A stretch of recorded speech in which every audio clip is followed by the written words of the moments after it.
Madame, Monsieur, bonjour, bienvenue à ce rendez-vous sur l'actualité d'ici et d'ailleurs. Nous commençons par la Cour d'appel de justice qui a fait récemment sa rentrée, une rentrée de la Cour d'appel et qui annonce aussi le bilan sur la période écoulée, une période qui s'est étendue du 1er octobre dernier 2023 au 30 septembre 2024. La Cour d'appel d'Abidjan a rendu au total en matière contentieuse 5303 décisions. Le procureur général et le premier président de la Cour ont exhorté les magistrats et autres acteurs du système judiciaire ivoirien à respecter les règles d'éthique et de déontologie de la corporation pour cette nouvelle rentrée judiciaire.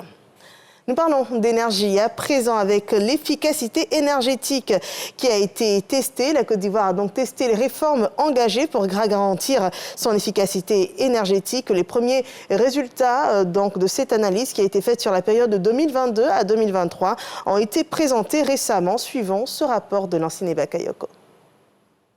Les résultats révèlent qu'au total, 24 mesures ont été prises par le gouvernement, dont 9 sont actuellement opérationnelles. En matière d'efficacité énergétique, les initiatives ont contribué à 75% des réductions d'émissions de gaz à effet de serre. En 2023, le secteur de l'énergie a pu permettre d'abattre 816 kilotonnes de CO2, ce qui correspond à 33% des engagements qu'on s'est fixés pour cette même année. Des défis qu'on a rencontrés, notamment au niveau des ménages qui utilisent des foyers améliorés et le secteur d'efficacité énergétique au niveau industriel, où on n'arrive pas vraiment à capter les informations relatives aux différents investissements qui ont été faits au niveau de ces secteurs-là. Selon le ministre Kofi Nguessan, qui représentait son collègue des mines, du pétrole et de l'énergie, il est impératif pour la Côte d'Ivoire de continuer à investir dans les énergies renouvelables et de renforcer les infrastructures en vue d'atteindre leurs objectifs climatiques.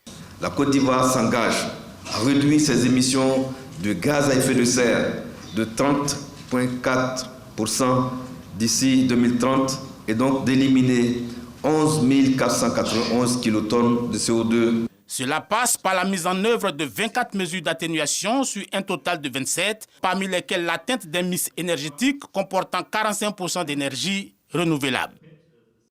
Dans la suite de l'actualité en Côte d'Ivoire, la lutte contre l'insécurité et l'insalubrité à la mairie de Sassandra qui engage des travaux d'assainissement au quartier Fanti, situé en plein cœur de cette ville. Et ce quartier a été rasé. Les 800 familles ont été recasées sur un nouveau site.